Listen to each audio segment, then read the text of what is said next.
the war.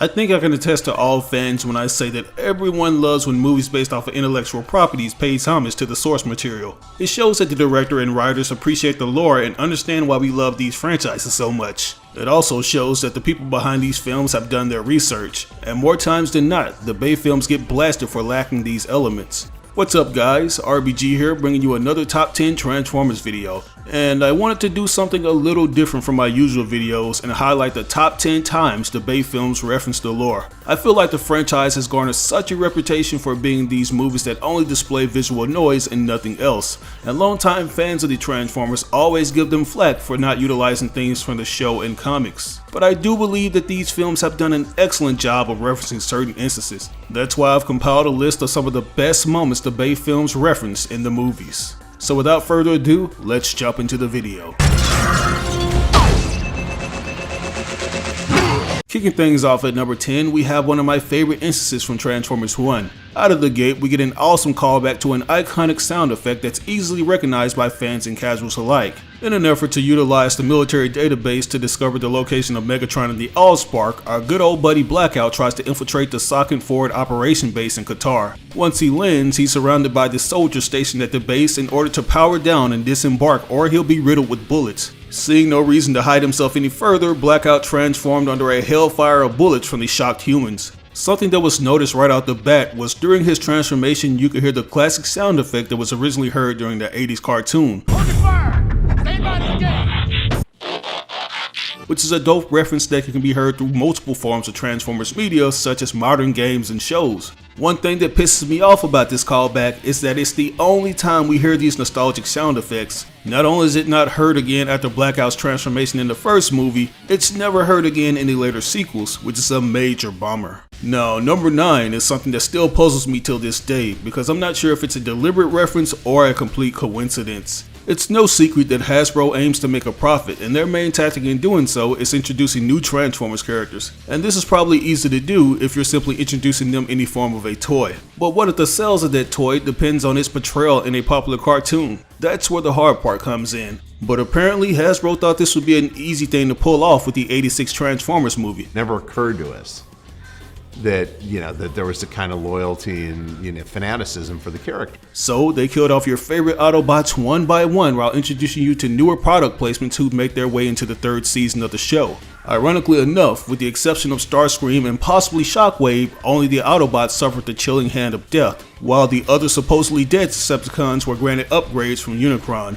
To make a long story short, the live action films are no stranger when it comes to this philosophy, and it was made apparent around the time Age of Extinction rolled around. During this installment, we saw the fall of some of our favorite Autobots such as Ratchet and Leadfoot while we were stealthily introduced to the new generation. And this was very similar to the way the 2nd gen Autobots were introduced in the animated movie. Not only did we get Autobots who featured more proportionate humanoid forms as opposed to their more blockier looks, they also included Galvatron, who made his debut in the '86 film. I don't know if I'm reaching with this, but I'd like to think this was an intentional reference. Hell, even Drift, who's a triple changer, seems to be a direct callback to Springer, who was also a triple changer who featured a car and helicopter alt mode. He even had a sword.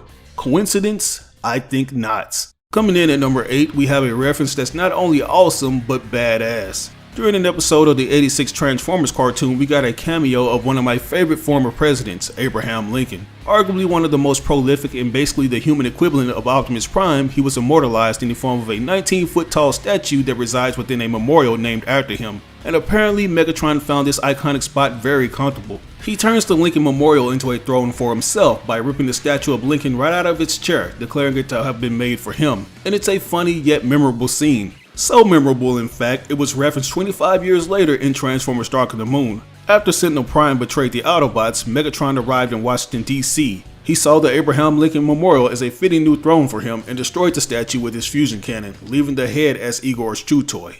For number 7, we have another callback to the '86 movie, except this one is a little more action-packed. You may remember during the attack on Autobot City, a lot of good guys were called into action, and among them was Kup, who was a seasoned veteran who found himself constantly having to look after the other young whippersnappers. When he saw Hot Rod about to get blown to bits by Blitzwing, Kup literally swung into action by quickly jumping on the tank and throwing off its blaster.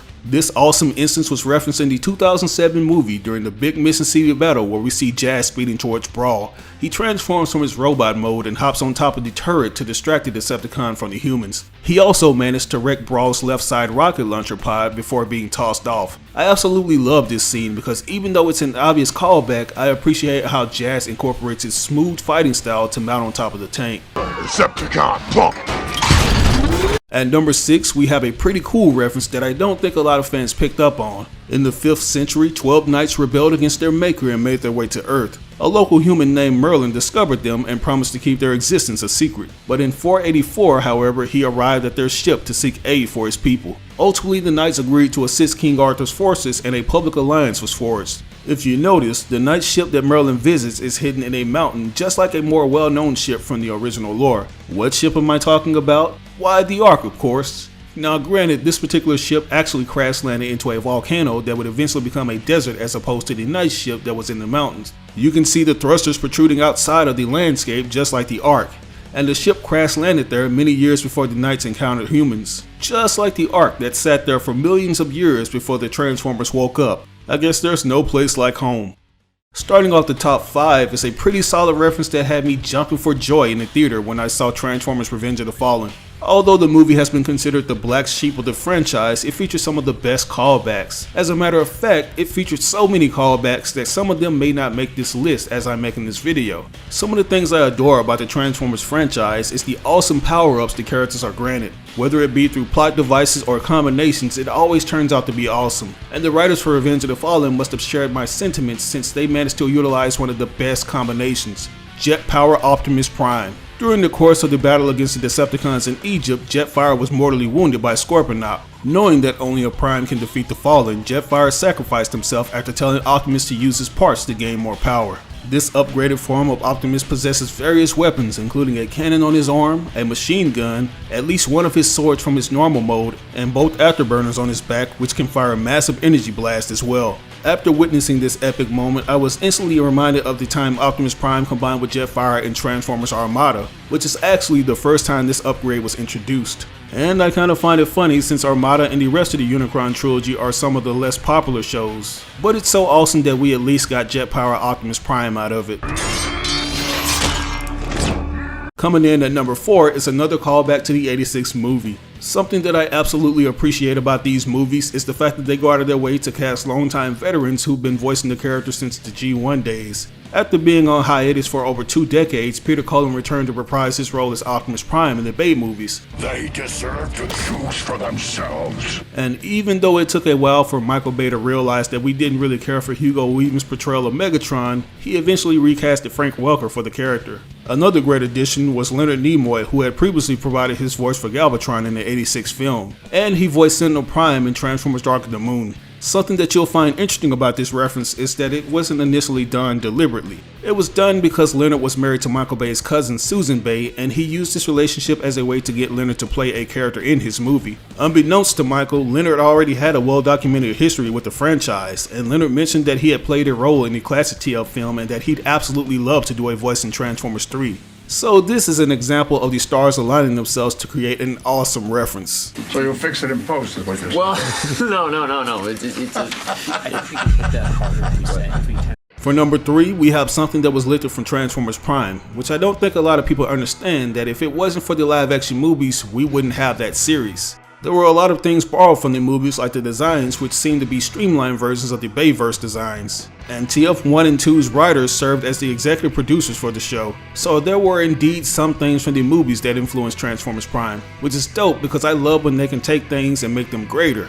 And sometimes we see these things come full circle, like this one reference in Transformers The Last Knight, where the evil harbinger of chaos, Unicron, just so happens to be the Earth. While it isn't explicitly explained how this happened, I think it's very similar to the lore it was lifted from. In Transformers Prime, he was defeated by Primus in the 13, and over time, matter formed around his body and he became the planet Earth itself, which he also became the creator of humankind. In The Last Knight, Quintessa devised a plan to restore Cybertron by draining the life from Unicron to revive the planet. And that's pretty much it. All we got from this particular story was that his horns were a sign of the apocalypse. Sadly, we'll never know what would become of him since the Bay films ended on a cliffhanger. Heads up! Rolling in at number 2 is a moment that I absolutely love revolving around Megatron. After getting completely decimated by Optimus, Megatron's remains were acquired by KSI, who forced Brains to download and decrypt data from the Decepticon leader's brain to help them crack the secrets of Transformium and create their own range of man-made Transformer drones. Little did they know that the evil Decepticon leader's brain remained intact with a few active chromosomes.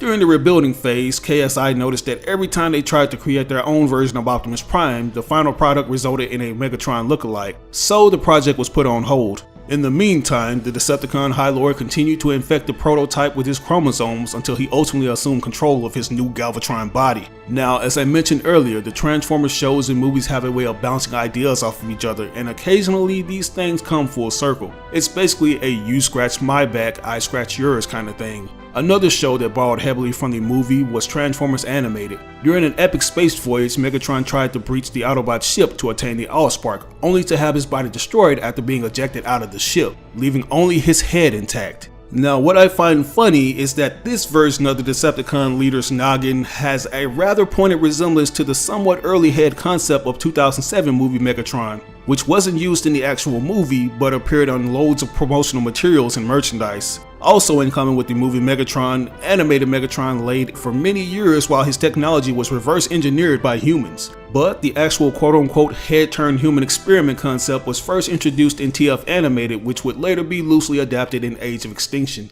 Man, this has been a blast down memory lane. We managed to highlight some of the best references throughout the live-action Transformers filmography, and now I want to highlight the best way you can protect your online identity. It may come as a surprise to some of you guys, but internet service providers are legally forced to collect data on your browsing habits in case the government needs it, and more times than not, that data is sold to third-party advertisers, allowing them to constantly target you with their annoying ads. That's why I've linked up with NordVPN to make sure this never happens to you. With NordVPN, all the data you send and receive online travels through an encrypted tunnel, so you can safely browse on public Wi-Fi or any other network while shielding your private information from criminals. This thing even allows you to watch shows that aren't even available outside of their native country. By simply using the app, you can change your IP address to connect to servers in other regions of the world, thus granting you access to Netflix shows and movies that aren't even visible in the US. So download NordVPN now. It's available on popular platforms such as Windows, iOS, and Android, and you can secure up to 6 devices. By clicking my link, you get 70% off your 3-year plan, plus a free additional month.